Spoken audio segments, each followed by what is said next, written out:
C'est un philosophe qui déchaîne les passions pour avoir osé s'attaquer à des icônes comme Sartre ou Freud. Il s'est attiré les foudres d'une bonne partie de l'intelligentsia française. Après les attentats du 13 novembre à Paris, ses propos sur l'islam et la politique étrangère de la France ont déclenché une polémique peut-être encore plus violente. On l'a accusé de tout et son contraire, islamophobe pour les uns, défenseur des djihadistes pour les autres. On lui a même reproché de faire le jeu du Front National. Il répond aujourd'hui dans Le Miroir aux Alouettes, principe d'athéisme social chez Plon. Un livre où l'on découvre aussi un homme profondément attaché à sa Normandie natale, où il a créé l'Université populaire de Caen et l'Université du goût, ouverte à tous. Michel Onfray est notre invité. Michel Onfray, bonjour. Bonjour. Dans quel état d'esprit avez-vous écrit ce livre que vous définissez comme un genre d'autobiographie politique? Est-ce que vous étiez blessé, meurtri ou juste en colère après toutes les critiques qui se sont abattues sur vous? Oh non, c'est beaucoup plus simple que ça. Je crois pas être un homme de ressentiment. Je suis un homme de mémoire, mais pas un homme de ressentiment. Le ressentiment, c'est la mémoire méchante. La mémoire, elle n'est pas obligée d'être méchante. Il suffit qu'elle soit fidèle. Et quand Olivier Poivre d'Arvor, qui dirigeait France Culture, s'est retrouvé à la porte, il m'a sollicité pour un livre d'entretien sur la politique en me disant que mon image était un petit peu brouillée dans les médias et que ce serait peut-être bien de faire un livre d'entretien. J'ai consenti à ce livre d'entretien qui finalement n'a pas été un livre d'entretien parce que j'ai fait 300 000 signes en 10 jours et que j'ai fait ce livre un peu tout seul.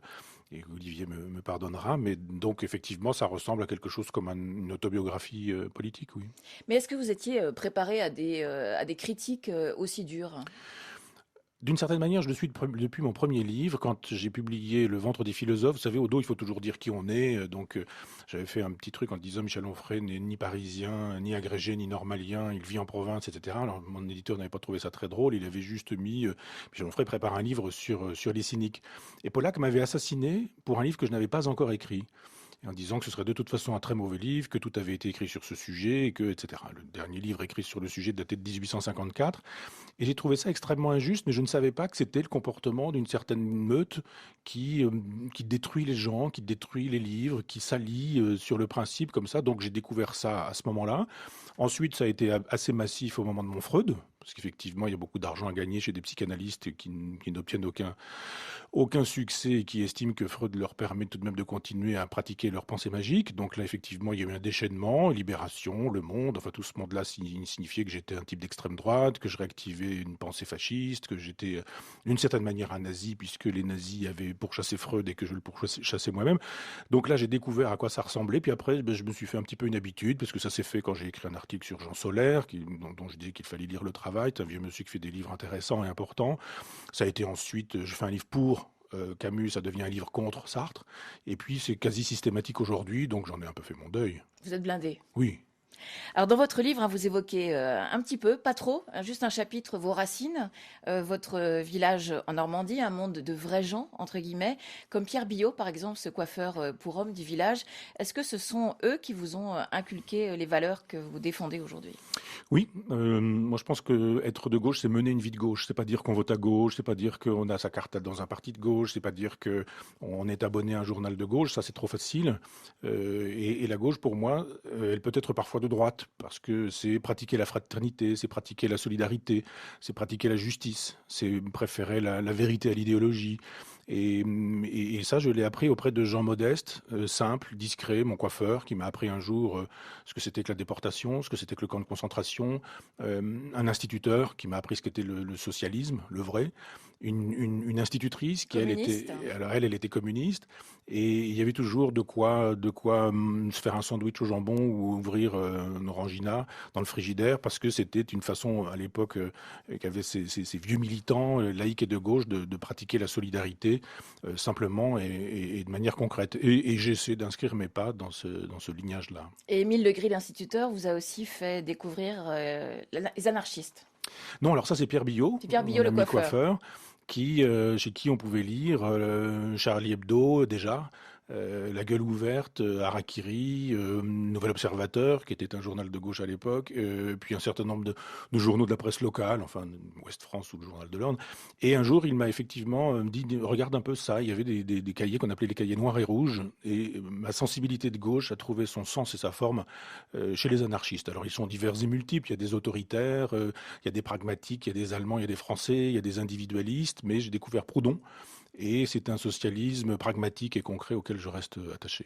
Mourons pour des idées, d'accord, mais demain... Mourir pour des idées, ça vous parle, Michel Onfray? Ah oui, parce que d'une certaine manière, j'ai un peu appris l'anarchie chez lui aussi. C'est-à-dire qu'il n'y a pas que les grands textes de Makhno, de Bakounine ou de Kropotkin.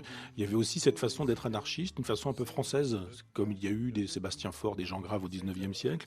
Et j'aimais bien le Brassens qui disait « Mais moi j'aime si peu les flics que je traverse la rue dans les passages cloutés parce que j'ai pas envie d'avoir affaire à eux. » Et c'était une façon très, très libertaire de se comporter à l'endroit de l'ordre et de l'autorité, qui m'intéresse un peu plus que les vociférations du genre « Il faut prendre les bourgeois avec la tribu du dernier curé » ou ce genre de choses.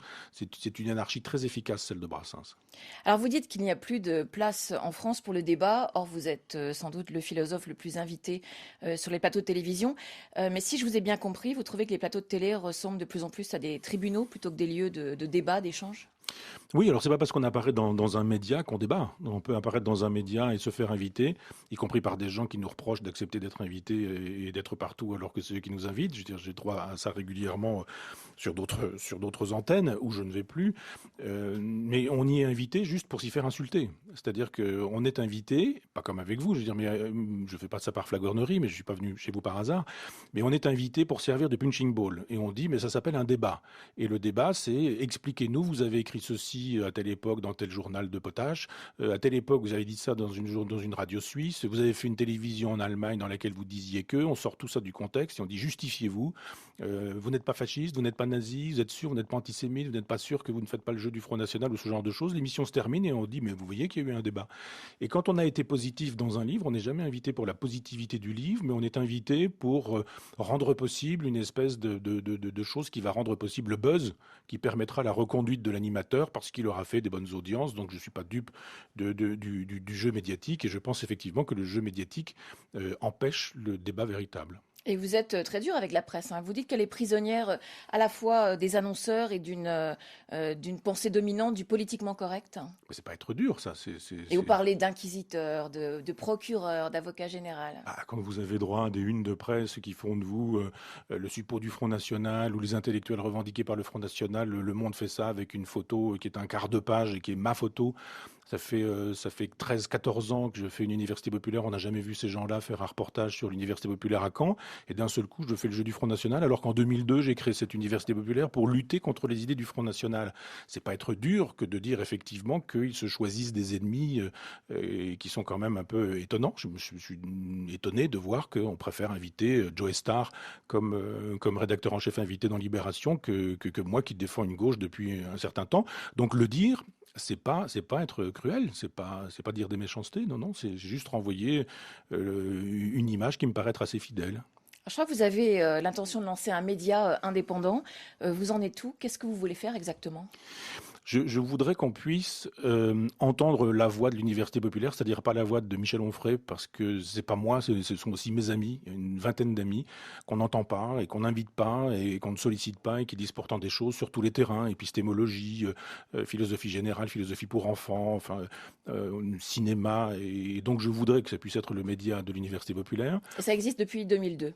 Oui, depuis 2002. Et je souhaiterais aussi qu'on puisse y faire des émissions de longue durée, c'est-à-dire permettre à quelqu'un pendant 1 heure de dire ce qu'il a à dire sans être interrompu, sans être obligé de lui mettre 3 invités devant le nez qui vont le questionner comme on passait jadis à la question.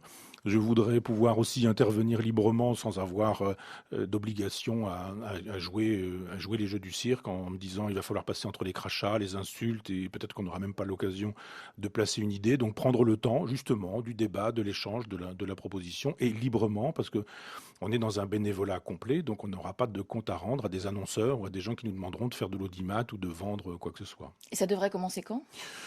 dans le mois qui suit. Là, on a le matériel, on a tout ça, on a le lieu, on est en train de se former un petit peu, et puis on travaille avec des gens qui sont en train de rendre diffusable. J'ai pas le vocabulaire technique pour tout ça, mais plus d'une dizaine d'années de prise de vue. Donc, non, c'est pour bientôt.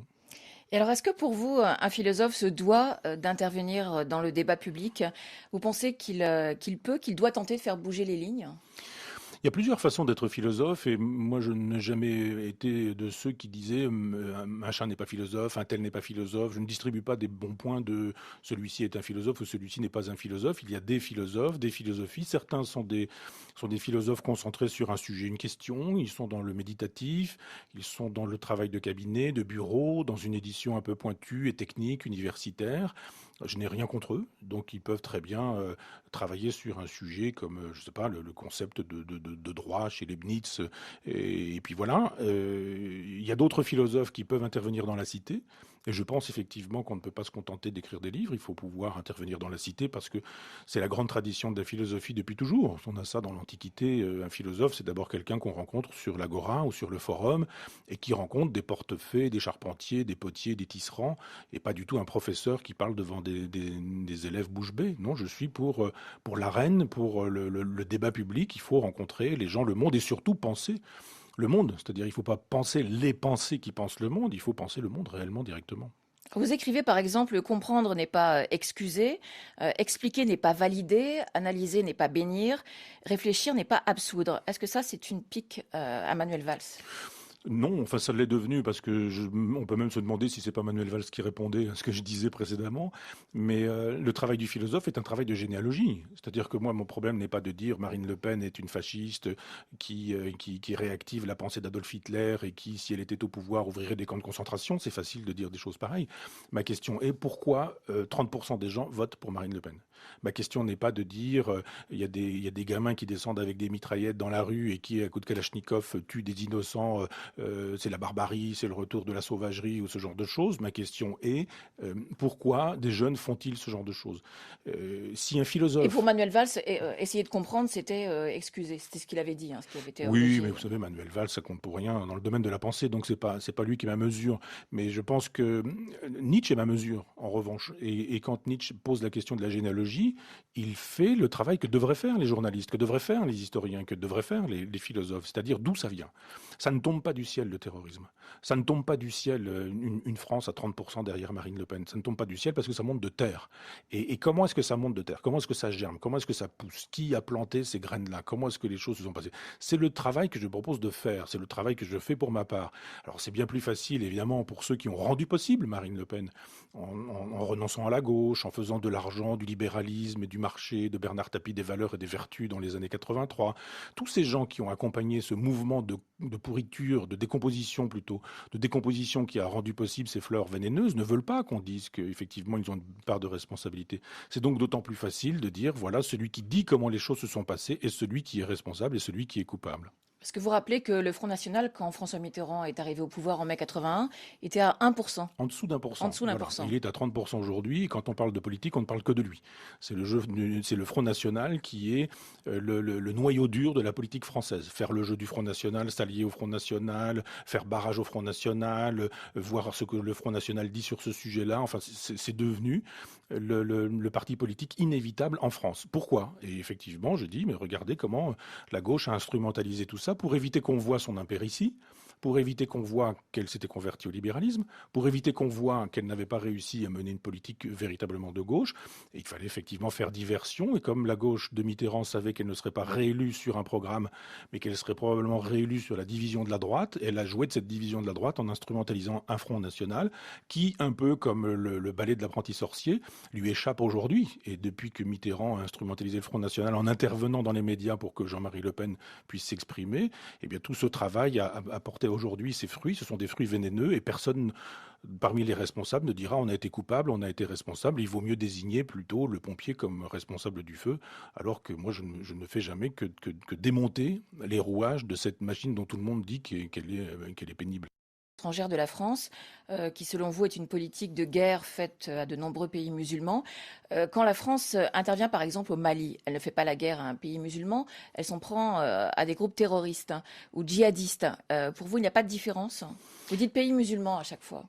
Oui, mais parce qu'il s'agit quand même d'attaquer des musulmans. Je pense que les troupes que nous combattions là-bas étaient des troupes musulmanes, mais simplement, là aussi, je veux poser la question, pourquoi intervient-on au Mali? On ne va pas me faire croire que c'est parce que le président du Mali a demandé. Hein. On a demandé au président qu'il nous demande. Mais je demande juste que, toujours dans cette logique de la généalogie, on fasse un peu de géologie. Un peu de géologie pour savoir à quoi ressemble le sous-sol du Mali et quelles sont les relations que les pays européens entretiennent avec le sous-sol du Mali, notamment avec l'uranium qui rend possible nos centrales nucléaires. C'est quand même très étonnant qu'on intervienne dans certains pays et pas dans d'autres. Pourquoi on n'intervient pas en Corée du Nord? Pourquoi est-ce qu'on n'intervient pas à Cuba? Pourquoi est-ce qu'on n'intervient pas en Chine? Pourquoi est-ce qu'on n'intervient pas en Arabie Saoudite où on sait très bien que les droits de l'homme sont abondamment bafoués? On intervient comme par hasard dans des pays où on a des intérêts économiques, des intérêts qui relèvent du néocolonialisme. Moi, je pense que l'Afrique a à s'occuper de son propre destin, que nous n'avons pas à gérer les problèmes de l'Afrique, mais aussi de tous les autres pays du monde. Je pense que cette théorie du droit d'ingérence de Bernard Kouchner est terrible. C'est terrible, le droit d'ingérence. Ça justifie prétendument qu'on puisse aller faire la loi dans les pays étrangers au nom des droits de l'homme. C'est-à-dire on tue des gens au nom des droits de l'homme. On supprime des dictateurs en prétendant qu'on va instaurer de facto la démocratie. Et quand on a tué un dictateur laïque, on obtient une anarchie qui est dommageable, puisqu'on voit bien aujourd'hui que tous les flux migratoires sont induits par les politiques que nous avons menées depuis 1991, derrière George Bush, et qui est une politique impérialiste pour l'économie, et sauf quelques rares épisodes, je pense à Jacques Chirac et à Villepin, avec un magnifique discours qui a été donné à l'ONU, nous avons effectivement mené une politique qui a été dommageable pour un certain nombre de pays musulmans. Je rappelle souvent que 4 millions de morts musulmans ont été occasionnés par cette politique décidée par Bush en 1991, une politique à laquelle souscrit François Mitterrand, c'est-à-dire trahison politique de Mitterrand en 83, il cesse d'être de gauche et devient libéral, on a Marine Le Pen, trahison du pacifisme de gauche en 1991, Mitterrand s'en va derrière George Bush pour tous ses passages à tabac sur la planète qui génèrent aujourd'hui le terrorisme dans nos rues, en partie. Alors, on va essayer de terminer sur cette première partie sur une note peut-être un peu plus optimiste avec l'histoire du colibri et Pierre Rabhi. Chacun peut apporter sa goutte d'eau pour faire changer les choses.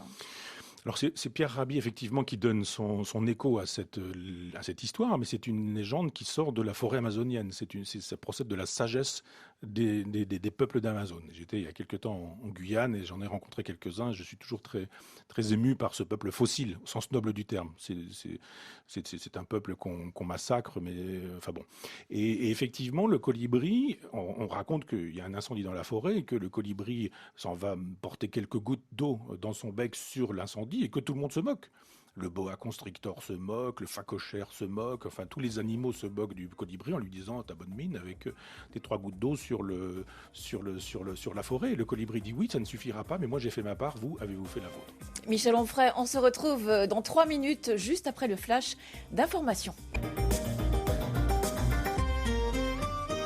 Est notre invité pour son autobiographie politique Le miroir aux alouettes et Patrick Frémaux nous a rejoint dans ce studio. Bonjour. Bonjour. Vous êtes galeriste, marchand d'art, mais aussi éditeur de philosophie et d'archives sonores. Et votre galerie à Vincennes, Patrick Frémaux, abrite jusqu'au 28 mai une exposition plutôt originale. On peut admirer des masques et des statues africains, aux côtés de lithographies et d'estampes du peintre Robert Combas, tout en écoutant une conférence de Michel Onfray sur Combas. Comment avez-vous eu l'idée de cette interaction, de ce dialogue entre les œuvres de Robert Combas et l'art africain? L'idée, elle saute aux yeux lorsqu'on voit l'œuvre de Combas et le cours de Michel exprime cet aller-retour entre ce peintre contemporain qui est l'un des peintres les plus importants français à l'heure actuelle dans le monde avec Alain Chesky, qui est présent dans beaucoup de musées et qui pourtant n'est pas une expression abstraite, n'est pas une expression intellectuelle, mais une impression du ressenti et infiniment plus précise. Donc le travail des éditions et de la Galerie Frémaux et Associés, c'est de faire tout un travail sur le patrimoine, quel qu'il soit, en mettant à égalité les patrimoines populaires des patrimoines intellectuels. Donc que ce soit au niveau des archives, on a aussi bien les discours de tous les présidents de la République, de Léon Blum jusqu'à Jacques Chirac en passant par Pierre Mendès France, que des témoignages de mineurs, des témoignages de marins. Donc il y a cette volonté toujours qu'il y a un aller-retour entre l'histoire un petit peu stigmatisée par les grands hommes et l'histoire qui a été vécue par le peuple. Idem dans la musique, puisqu'on est maintenant la dernière grande maison de disques culturelle indépendante en France. Cet aller-retour entre les musiques folkloriques et les musiques écrites ou les musiques élaborées urbaines comme le jazz. Et donc, pour la galerie, c'est la même chose. Il y a des allers-retours entre des œuvres intellectuelles et des œuvres d'art coutumier ou des œuvres d'art tribal. Et le lien entre Combas et l'art coutumier africain, il est pour moi dans une espèce d'évidence sur le message qui passe sans pour autant qu'il ait été forcément intellectualisé. Michel Onfray, vous aussi, il vous semble évident ce lien, cette filiation entre l'art tribal et l'œuvre de Robert Combas? Oui, bien sûr, et l'exposition de Patrick est vraiment éclairante pour ça. Moi, j'ai trouvé qu'elle était vraiment bien faite, que l'accrochage permettait vraiment un travail contrapuntique, vraiment entre le travail des sculptures, les patines, les bois, etc., et puis le travail de Combas. Il n'y a pas que du Combas d'ailleurs, Patrick, hein, il y a quelques autres gravures et qui sont de ta galerie, et effectivement, il y a un éclairage mutuel, et ça paraît évident. Et donc, les statues viennent de plusieurs pays d'Afrique de l'Ouest. Pourquoi d'Afrique de l'Ouest? C'est la tradition française, tout simplement pour la raison historique de la France dans l'Afrique de l'Ouest, qui est la même, lorsqu'on voit des ports gérés par Bolloré ou autres, c'est que les Français connaissent très très bien l'histoire d'art coutumier d'Afrique de l'Ouest. Donc les statues viennent, on peut citer quelques pays, Côte d'Ivoire, Niger, Mali, Nigeria. Voilà, et des grandes ethnies, des grandes civilisations que sont les Dogons, les Bambara, qui sont d'une créativité culturelle, d'une beauté qui, depuis André Breton, Picasso, etc., a révolutionné le surréalisme, l'art moderne. Donc ça a une importance qui est quand même fondamentale dans l'histoire du XXe siècle du point de vue esthétique. Michel Onfray, dans Le Miroir aux Alouettes, vous racontez que c'est sans doute chez le coiffeur pour hommes de votre village en Normandie que vous avez contracté votre goût pour l'art africain. Qu'est-ce qui vous attire dans l'art africain? Oui, on avait dans le village le fils d'un mécanicien qui était devenu prof de géographie à Dakar et qui avait rapporté un masque d'âne à Pierre Billot, mon ami coiffeur. Donc, et effectivement, il y avait ce masque qui m'a regardé pendant toute mon enfance, pendant qu'on se faisait coiffer, là, qui était un peu extravagant dans un petit salon de coiffure.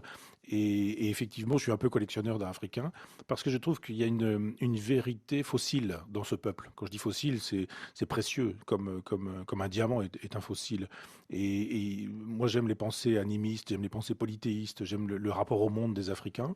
Même si d'autres endroits m'intéressent, je suis un peu collectionneur aussi d'art chamanique du Népal, parce qu'il y a une pensée primitive que nous avons perdue. Les gens à l'époque n'étaient pas séparés de la nature, ils étaient dans le cosmos, présents dans le cosmos, et il y avait des chamans qui étaient des grands génies pour capter l'énergie du monde, et je trouve que cette sagesse qui a quand même été abîmée par le colonialisme et le colonialisme spirituel qui a été le christianisme dans ces pays-là, ils nous donnent des leçons, des vraies leçons d'écologie qui pourraient être des leçons d'écosophie. Quand on s'intéresse à l'art africain, on voit effectivement qu'il y a des pensées extrêmement élaborées. Patrick parlait des Bambara, par exemple, des pensées extrêmement élaborées, ou Dieudo, par exemple, de Marcel Griaule, qui nous permettent de voir qu'il y a une cosmogonie, une philosophie, une sagesse. Et en Occident, on a un rapport un peu ethnocentré, c'est-à-dire la philosophie, elle commence en Grèce, au 7e siècle avant Jésus-Christ. C'est pas vrai. Il y a une philosophie africaine, bien sûr, il y a une philosophie chinoise, il y a une philosophie indienne. À l'époque, les gens circulaient, Et dans leur circulation, les circulations de commerce, si vous regardez les voies de commerce, vous apercevez que les philosophes, les penseurs, les sages, les chamans, les astrologues, qui sont aussi des astronomes, tous ces gens-là utilisaient les mêmes voies, discutaient, et qu'on ne peut pas imaginer que la pensée présocratique, par exemple, d'un Pythagore, se soit faite sans les pensées primitives, premières au sens étymologique, des Indiens, les fameux gymnosophistes, qui sont finalement les hindouistes. Et il y a dans la pensée africaine matière à une vraie philosophie du monde, une cosmogonie, une philosophie, une ontologie. Enfin, je prends cette philosophie-là très au sérieux, et j'estime qu'on devrait éditer plus encore leurs textes, qu'on pourrait faire un travail, ce que fait Patrick, des travaux de recollection ou de collection des oralités, puisque les civilisations orales, par définition, disparaissent en même temps que ceux qui ne sont plus capables de les transmettre, soit parce qu'elles n'ont pas été transmises, soit parce que les anciens ont disparu, soit parce qu'il n'y a pas eu un micro qui leur a été tendu à ce moment-là. Mais il y a une sagesse à aller voir dans ces mondes-là. Et quand j'achète un peu d'art africain, je me retrouve en présence d'un témoignage de cette sagesse qui nous est, hélas, étrangère. Et c'est le côté chaman aussi chez Combas qui vous a attiré? Oui, bien sûr, c'est un chaman, Robert. C'est un vrai chaman. On lui dirait, tu ne vendras plus jamais aucune toile, tu ne pourras plus jamais être exposé nulle part, tu ne seras plus jamais chroniqué dans aucun journal, je ne sais quoi. Il continuerait parce que c'est un homme qui est une pile électrique. Il est en relation avec l'énergie du monde, et je l'ai vu travailler, j'ai vu comment il fabriquait des toiles. Et de fait, on voit bien qu'il est branché directement sur l'énergie du monde. C'est un cosmographe, un sismographe. Un sismographe du monde. Oui. Et c'est aussi ce côté chamanique que l'on retrouve dans les statues et les masques que vous exposez, puisque beaucoup ont servi pour des cérémonies rituelles, des cérémonies d'initiation. Alors c'est vrai que nous présentons de l'art coutumier, c'est-à-dire des objets qui ont servi, des statues qui ont servi à des cultes, des masques qui ont dansé. Et c'est tout l'intérêt de cet art qui a une vocation cultuelle en sus de notre capacité à y voir une prouesse esthétique. Mais ce que j'ai réalisé moi-même lorsque l'expo était montée, c'était que Michel Onfray et moi-même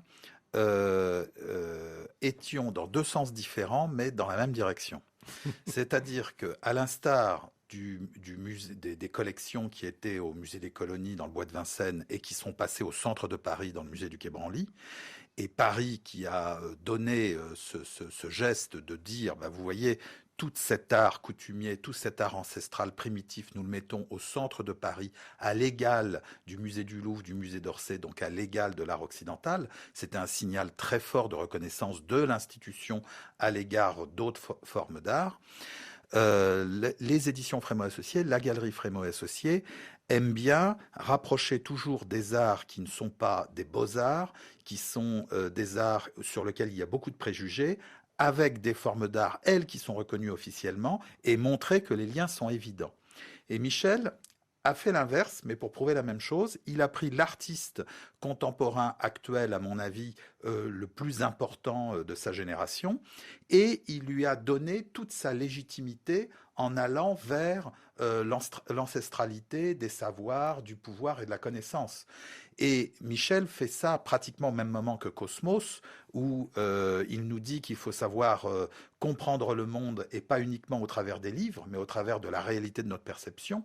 Et cet aller-retour qu'il y a entre Combas et, en effet, Combas est un chaman, c'est évident, et toute l'histoire primitive de la création, de la force, de la capacité à représenter quelque chose qui va passer tous les signifiants de cette chose sans pour autant que ce soit expliqué ou analysé, eh bien, c'est cet aller-retour entre nos arts intellectuels de la ville, etc., et la vérité d'où on vient, que je trouve extrêmement forte dans cette exposition. On a demandé au président qu'il nous demande, mais je demande juste que, toujours dans cette logique de la généalogie, on fasse un peu de géologie.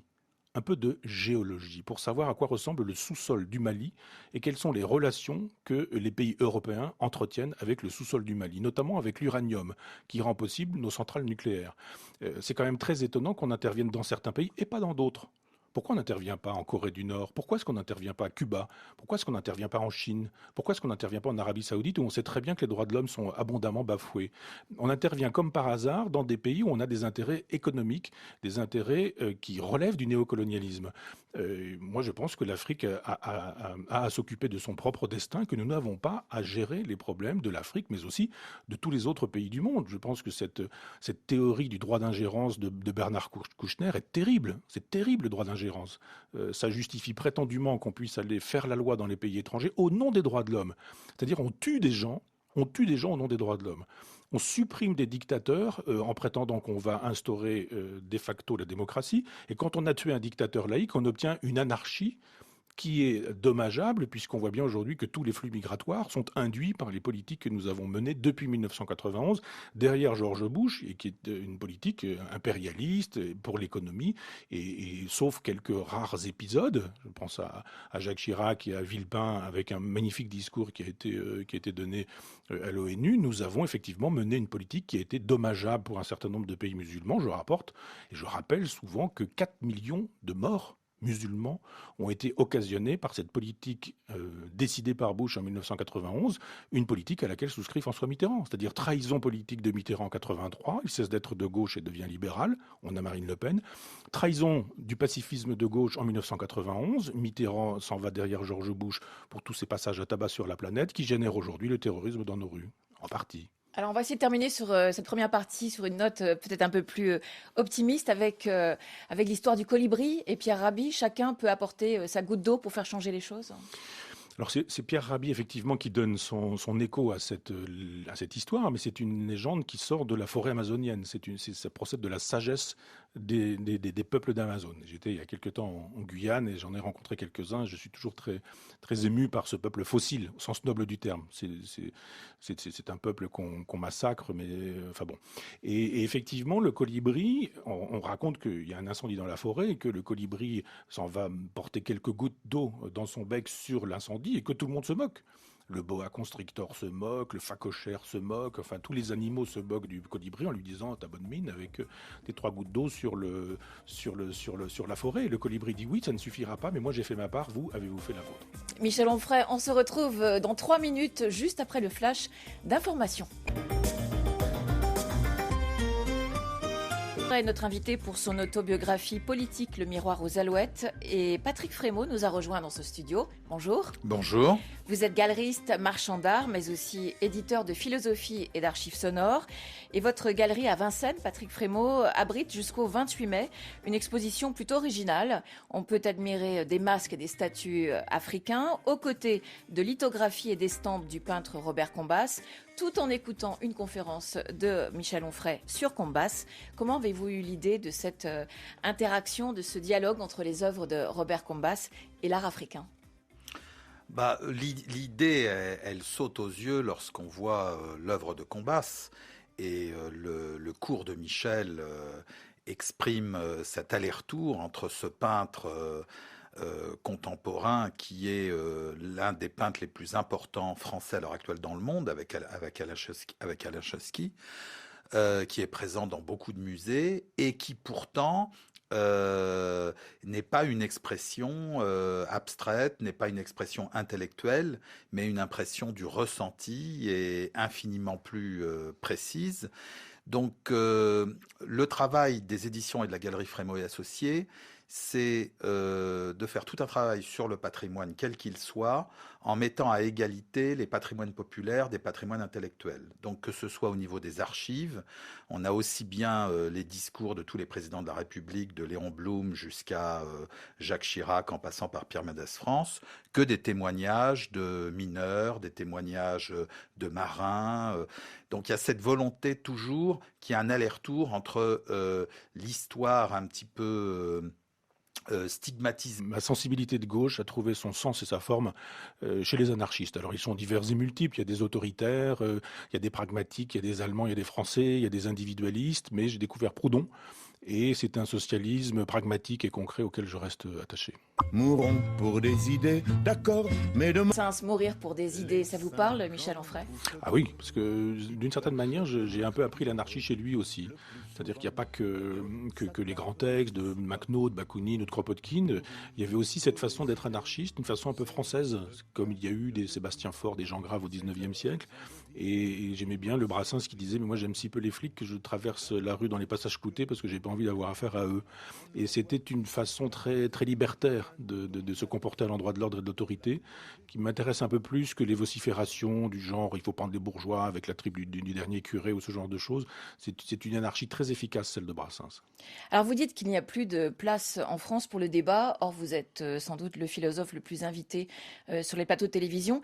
Mais si je vous ai bien compris, vous trouvez que les plateaux de télé ressemblent de plus en plus à des tribunaux plutôt que des lieux de débat, d'échange?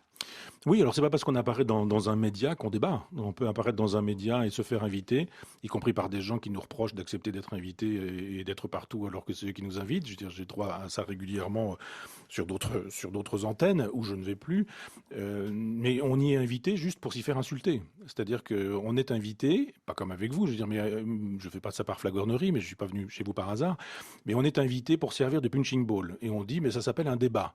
Et le débat, c'est expliquez-nous, vous avez écrit ceci à telle époque dans tel journal de potache, à telle époque vous avez dit ça dans une radio suisse, vous avez fait une télévision en Allemagne dans laquelle vous disiez que, on sort tout ça du contexte et on dit justifiez-vous, vous n'êtes pas fasciste, vous n'êtes pas nazi, vous êtes sûr, vous n'êtes pas antisémite, vous n'êtes pas sûr que vous ne faites pas le jeu du Front National ou ce genre de choses. L'émission se termine et on dit mais vous voyez qu'il y a eu un débat.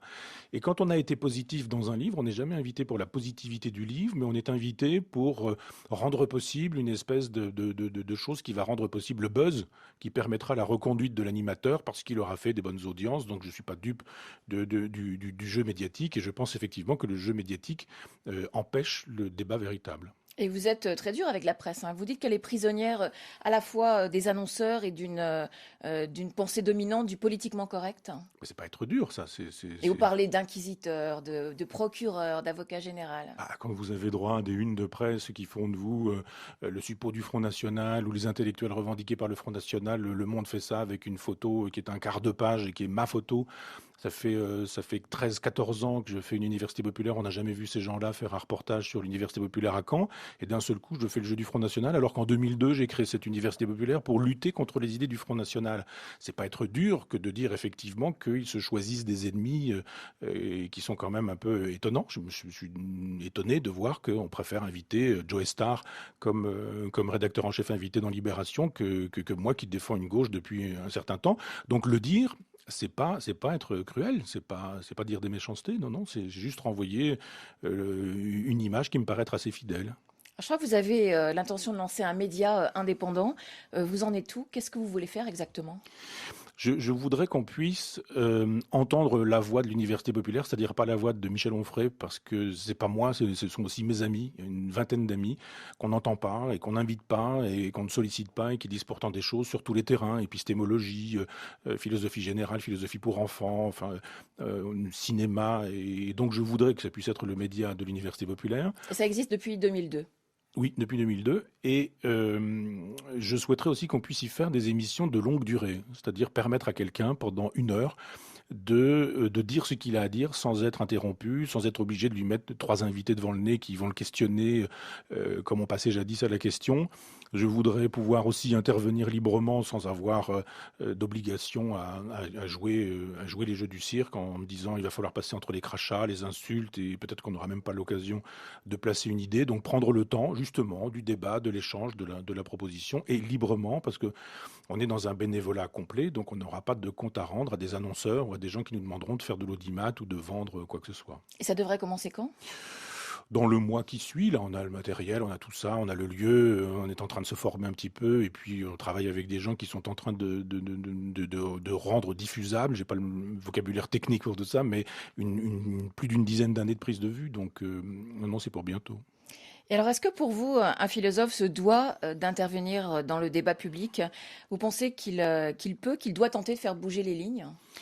Il y a plusieurs façons d'être philosophe et moi je n'ai jamais été de ceux qui disaient un machin n'est pas philosophe, un tel n'est pas philosophe. Je ne distribue pas des bons points de celui-ci est un philosophe ou celui-ci n'est pas un philosophe. Il y a des philosophes, des philosophies. Certains sont des philosophes concentrés sur un sujet, une question. Ils sont dans le méditatif, ils sont dans le travail de cabinet, de bureau, dans une édition un peu pointue et technique, universitaire.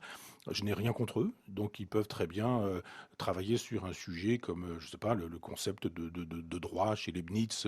Et puis voilà, il y a d'autres philosophes qui peuvent intervenir dans la cité. Et je pense effectivement qu'on ne peut pas se contenter d'écrire des livres, il faut pouvoir intervenir dans la cité parce que c'est la grande tradition de la philosophie depuis toujours. On a ça dans l'Antiquité, un philosophe c'est d'abord quelqu'un qu'on rencontre sur l'agora ou sur le forum et qui rencontre des portefaix, des charpentiers, des potiers, des tisserands et pas du tout un professeur qui parle devant des élèves bouche bée. Non, je suis pour l'arène, pour le débat public, il faut rencontrer les gens, le monde et surtout penser le monde. C'est-à-dire il ne faut pas penser les pensées qui pensent le monde, il faut penser le monde réellement directement. Vous écrivez par exemple, comprendre n'est pas excuser, expliquer n'est pas valider, analyser n'est pas bénir, réfléchir n'est pas absoudre. Est-ce que ça, c'est une pique à Manuel Valls ? Non, enfin ça l'est devenu parce que on peut même se demander si c'est pas Manuel Valls qui répondait à ce que je disais précédemment. Mais le travail du philosophe est un travail de généalogie. C'est-à-dire que moi, mon problème n'est pas de dire Marine Le Pen est une fasciste qui réactive la pensée d'Adolf Hitler et qui, si elle était au pouvoir, ouvrirait des camps de concentration. C'est facile de dire des choses pareilles. Ma question est pourquoi 30% des gens votent pour Marine Le Pen ? Ma question n'est pas de dire il y a des gamins qui descendent avec des mitraillettes dans la rue et qui, à coup de Kalachnikov, tuent des innocents. C'est la barbarie, c'est le retour de la sauvagerie ou ce genre de choses. Ma question est pourquoi des jeunes font-ils ce genre de choses ? Si un philosophe... Et pour Manuel Valls, essayer de comprendre, c'était excuser. C'était ce qu'il avait dit, ce qui avait été Oui, mais vous savez, Manuel Valls, ça compte pour rien dans le domaine de la pensée, donc c'est pas lui qui est ma mesure. Mais je pense que Nietzsche est ma mesure, en revanche. Et quand Nietzsche pose la question de la généalogie, il fait le travail que devraient faire les journalistes, que devraient faire les historiens, que devraient faire les philosophes, c'est-à-dire d'où ça vient. Ça ne tombe pas du ciel, le terrorisme. Ça ne tombe pas du ciel, une France à 30% derrière Marine Le Pen. Ça ne tombe pas du ciel parce que ça monte de terre. Et comment est-ce que ça monte de terre ? Comment est-ce que ça germe ? Comment est-ce que ça pousse ? Qui a planté ces graines-là ? Comment est-ce que les choses se sont passées ? C'est le travail que je propose de faire. C'est le travail que je fais pour ma part. Alors c'est bien plus facile, évidemment, pour ceux qui ont rendu possible Marine Le Pen, en renonçant à la gauche, en faisant de l'argent, du libéralisme et du marché, de Bernard Tapie, des valeurs et des vertus dans les années 83. Tous ces gens qui ont accompagné ce mouvement de pourriture, de décomposition plutôt, de décomposition qui a rendu possible ces fleurs vénéneuses, ne veulent pas qu'on dise qu'effectivement ils ont une part de responsabilité. C'est donc d'autant plus facile de dire, voilà, celui qui dit comment les choses se sont passées est celui qui est responsable et celui qui est coupable. Parce que vous rappelez que le Front National, quand François Mitterrand est arrivé au pouvoir en mai 81, était à 1%. En dessous d'1%. En dessous d'1%. Voilà. Il est à 30% aujourd'hui. Et quand on parle de politique, on ne parle que de lui. C'est le Front National qui est le noyau dur de la politique française. Faire le jeu du Front National, s'allier au Front National, faire barrage au Front National, voir ce que le Front National dit sur ce sujet-là. Enfin, c'est devenu le parti politique inévitable en France. Pourquoi ? Et effectivement, je dis, mais regardez comment la gauche a instrumentalisé tout ça pour éviter qu'on voit son impéritie, pour éviter qu'on voit qu'elle s'était convertie au libéralisme, pour éviter qu'on voit qu'elle n'avait pas réussi à mener une politique véritablement de gauche. Et il fallait effectivement faire diversion. Et comme la gauche de Mitterrand savait qu'elle ne serait pas réélue sur un programme, mais qu'elle serait probablement réélue sur la division de la droite, elle a joué de cette division de la droite en instrumentalisant un Front National qui, un peu comme le ballet de l'apprenti sorcier, lui échappe aujourd'hui. Et depuis que Mitterrand a instrumentalisé le Front National en intervenant dans les médias pour que Jean-Marie Le Pen puisse s'exprimer, eh bien tout ce travail a porté aujourd'hui ses fruits. Ce sont des fruits vénéneux et personne parmi les responsables ne dira on a été coupable, on a été responsable. Il vaut mieux désigner plutôt le pompier comme responsable du feu, alors que moi je ne fais jamais que démonter les rouages de cette machine dont tout le monde dit qu'elle est pénible. Étrangère de la France, qui selon vous est une politique de guerre faite à de nombreux pays musulmans. Quand la France intervient par exemple au Mali, elle ne fait pas la guerre à un pays musulman, elle s'en prend à des groupes terroristes ou djihadistes. Pour vous, il n'y a pas de différence ? Vous dites pays musulman à chaque fois. Oui, mais parce qu'il s'agit quand même d'attaquer des musulmans. Je pense que les troupes que nous combattions là-bas étaient des troupes musulmanes, mais simplement, là aussi, je veux poser la question, pourquoi intervient-on au Mali ? On ne va pas me faire croire que c'est parce que le président du Mali a demandé. C'est un philosophe qui déchaîne les passions. Pour avoir osé s'attaquer à des icônes comme Sartre ou Freud, il s'est attiré les foudres d'une bonne partie de l'intelligentsia française. Après les attentats du 13 novembre à Paris, ses propos sur l'islam et la politique étrangère de la France ont déclenché une polémique peut-être encore plus violente. On l'a accusé de tout et son contraire, islamophobe pour les uns, défenseur des djihadistes pour les autres. On lui a même reproché de faire le jeu du Front National. Il répond aujourd'hui dans Le Miroir aux Alouettes, principe d'athéisme social chez Plomb. Un livre où l'on découvre aussi un homme profondément attaché à sa Normandie natale, où il a créé l'Université populaire de Caen et l'Université du goût, ouverte à tous. Michel Onfray est notre invité. Michel Onfray, bonjour. Bonjour. Dans quel état d'esprit avez-vous écrit ce livre que vous définissez comme un genre d'autobiographie politique? Est-ce que vous étiez blessé, meurtri ou juste en colère après toutes les critiques qui se sont abattues sur vous? Oh non, c'est beaucoup plus simple que ça. Je ne crois pas être un homme de ressentiment. Je suis un homme de mémoire, mais pas un homme de ressentiment. Le ressentiment, c'est la mémoire méchante. La mémoire, elle n'est pas obligée d'être méchante. Il suffit qu'elle soit fidèle. Et quand Olivier Poivre d'Arvor, qui dirigeait France Culture, s'est retrouvé à la porte, il m'a sollicité pour un livre d'entretien sur la politique en me disant que mon image était un petit peu brouillée dans les médias et que ce serait peut-être bien de faire un livre d'entretien. J'ai consenti à ce livre d'entretien qui finalement n'a pas été un livre d'entretien parce que j'ai fait 300 000 signes en 10 jours et que j'ai fait ce livre un peu tout seul. Et Olivier me pardonnera. Mais donc effectivement, ça ressemble à quelque chose comme une autobiographie politique, oui. Mais est-ce que vous étiez préparé à des critiques aussi dures ? D'une certaine manière, je le suis depuis mon premier livre. Quand j'ai publié Le ventre des philosophes, vous savez, au dos, il faut toujours dire qui on est. Donc, j'avais fait un petit truc en disant Michel Onfray n'est ni parisien, ni agrégé, ni normalien. Il vit en province, etc. Alors, mon éditeur n'avait pas trouvé ça très drôle. Il avait juste mis Michel Onfray prépare un livre sur les cyniques. Et Pollack m'avait assassiné pour un livre que je n'avais pas encore écrit, en disant que ce serait de toute façon un très mauvais livre, que tout avait été écrit sur ce sujet, et que, etc. Le dernier livre écrit sur le sujet datait de 1854. Et j'ai trouvé ça extrêmement injuste, mais je ne savais pas que c'était le comportement d'une certaine meute qui détruit les gens, qui détruit les livres, qui s'allie sur le principe comme ça. Donc j'ai découvert ça à ce moment-là. Ensuite, ça a été assez massif au moment de mon Freud, parce qu'effectivement, il y a beaucoup d'argent à gagner chez des psychanalystes qui n'obtiennent aucun succès et qui estiment que Freud leur permet tout de même de continuer à pratiquer leur pensée magique. Donc là, effectivement, il y a eu un déchaînement, Libération, Le Monde, enfin tout ce monde-là signifiait que j'étais un type d'extrême droite, que je réactivais une pensée fasciste, que j'étais d'une certaine manière un nazi, puisque les nazis avaient pourchassé Freud et que je le pourchassais moi-même. Donc là, j'ai découvert à quoi ça ressemblait. Puis après, je me suis fait un petit peu une habitude, parce que ça s'est fait quand j'ai écrit un article sur Jean Solaire, dont je disais qu'il fallait lire le travail. C'est un vieux monsieur qui fait des livres intéressants et importants. Ça a été ensuite, je fais un livre pour Camus, ça devient un livre contre Sartre. Et puis c'est quasi systématique aujourd'hui, donc j'en ai un peu fait mon deuil. Vous êtes blindé? Oui. Alors dans votre livre, vous évoquez un petit peu, pas trop, juste un chapitre, vos racines, votre village en Normandie, un monde de vrais gens, entre guillemets, comme Pierre Billot, par exemple, ce coiffeur pour hommes du village. Est-ce que ce sont eux qui vous ont inculqué les valeurs que vous défendez aujourd'hui? Oui, moi je pense que être de gauche, c'est mener une vie de gauche. C'est pas dire qu'on vote à gauche, c'est pas dire qu'on a sa carte dans un parti de gauche, c'est pas dire qu'on est abonné à un journal de gauche. Ça, c'est trop facile. Et la gauche, pour moi, elle peut être parfois de droite, parce que c'est pratiquer la fraternité, c'est pratiquer la solidarité, c'est pratiquer la justice, c'est préférer la vérité à l'idéologie. Et ça, je l'ai appris auprès de gens modestes, simples, discrets, mon coiffeur, qui m'a appris un jour ce que c'était que la déportation, ce que c'était que le camp de concentration, un instituteur qui m'a appris ce qu'était le socialisme, le vrai, une institutrice qui, elle était communiste, et il y avait toujours de quoi se faire un sandwich au jambon ou ouvrir un orangina dans le frigidaire, parce que c'était une façon, à l'époque, qu'avaient ces vieux militants laïcs et de gauche de pratiquer la solidarité simplement et de manière concrète. Et j'essaie d'inscrire mes pas dans ce lignage-là. Et Émile Legris, l'instituteur, vous a aussi fait découvrir les anarchistes. Non, alors ça c'est Pierre Billot. C'est Pierre Billot, le coiffeur. Chez qui on pouvait lire Charlie Hebdo déjà, La Gueule ouverte, Harakiri, Nouvel Observateur, qui était un journal de gauche à l'époque, puis un certain nombre de journaux de la presse locale, enfin Ouest France ou le Journal de l'Orne. Et un jour, il m'a effectivement dit, regarde un peu ça, il y avait des cahiers qu'on appelait les cahiers noirs et rouges. Par les grands hommes, et l'histoire qui a été vécue par par le peuple. Idem dans la musique, puisqu'on est maintenant la dernière grande maison de disques culturelle indépendante en France. Cet aller-retour entre les musiques folkloriques et les musiques écrites ou les musiques élaborées urbaines comme le jazz.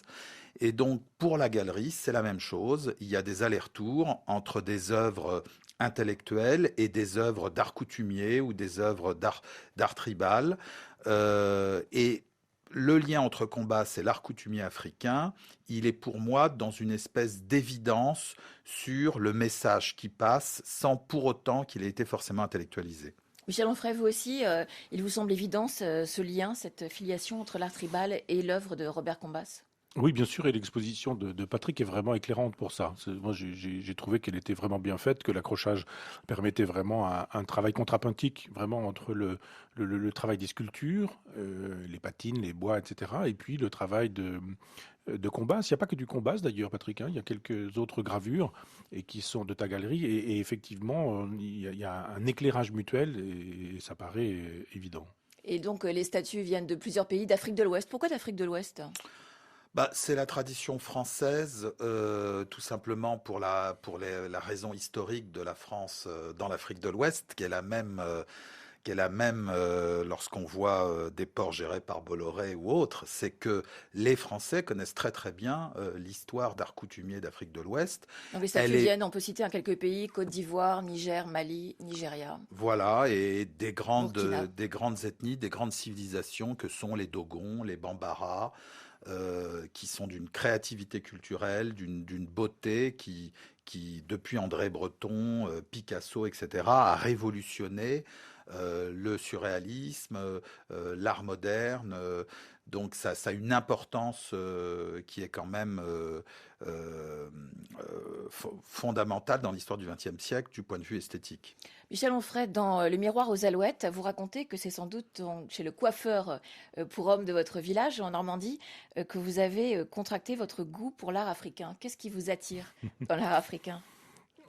Oui, on avait dans le village le fils d'un mécanicien qui était devenu prof de géographie à Dakar et qui avait rapporté un masque d'âne à Pierre Billot, mon ami coiffeur. Donc, et effectivement, il y avait ce masque qui m'a regardé pendant toute mon enfance, pendant qu'on se faisait coiffer, là, qui était un peu extravagant dans un petit salon de coiffure. Et effectivement, je suis un peu collectionneur d'art africain parce que je trouve qu'il y a une vérité fossile dans ce peuple. Quand je dis fossile, c'est précieux, comme un diamant est un fossile. Et moi, j'aime les pensées animistes, j'aime les pensées polythéistes, j'aime le rapport au monde des Africains.